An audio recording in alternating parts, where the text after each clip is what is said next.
AITA for firmly telling my mom that my daughter will never be named after her daughter? Before I was born, my parents had a daughter, my sister. She passed when she was 2 while mom was pregnant with me.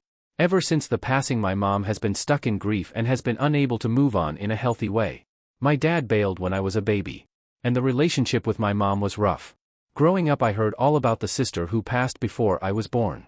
My mom would have us in extreme mourning on the anniversary, my sister's birthday and the anniversary of the day she found out she was pregnant. She'd pull me out of school and I couldn't do anything those days. We didn't celebrate Christmas because mom said there was nothing worth celebrating without her. Mom would get upset if I wanted to celebrate my birthday. Then she'd throw parties and have photos of my sister displayed around the house and yard for everyone in attendance to see her. She told me it was also a way for me to have my sister at my birthday parties. Whenever I had friends over, she would talk an obsessive amount about my sister. She made them so uncomfortable.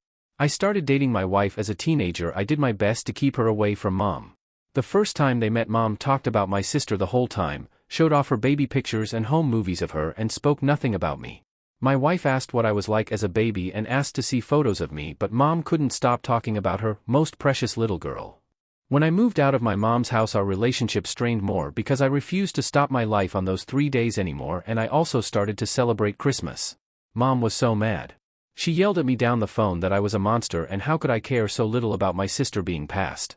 I shouldn't be able to act like those days are normal days or like we have anything to be happy about at Christmas. We were very low contact for a few years, and then she reached out to me and we talked, and I told her she needed to get help because I could not live like that anymore and I couldn't live with feeling like I didn't matter to her. She apologized and promised she would be better, and she was. Until now. My wife and I are expecting a baby girl, and a few days ago my mom declared that she couldn't wait to meet baby Ella. Ella being my sister's name. I told her we weren't using the name and mom freaked. She told me I couldn't possibly have a little girl and not name her after my sister. She told me Ella deserved to be honored and remembered, and how could I do this to her and to my sister, and where was the love for my sister? I told her to stop. She said I had to use the name and she would tell my wife the same thing, her daughter deserved that. I told her I will never name my daughter after hers, and after seeing her reaction to me not using the name Ella, that I regretted us getting back in touch because she will never stop wanting everything to revolve around that loss. My mom called me an evil brat for wanting to erase my sister. AITA?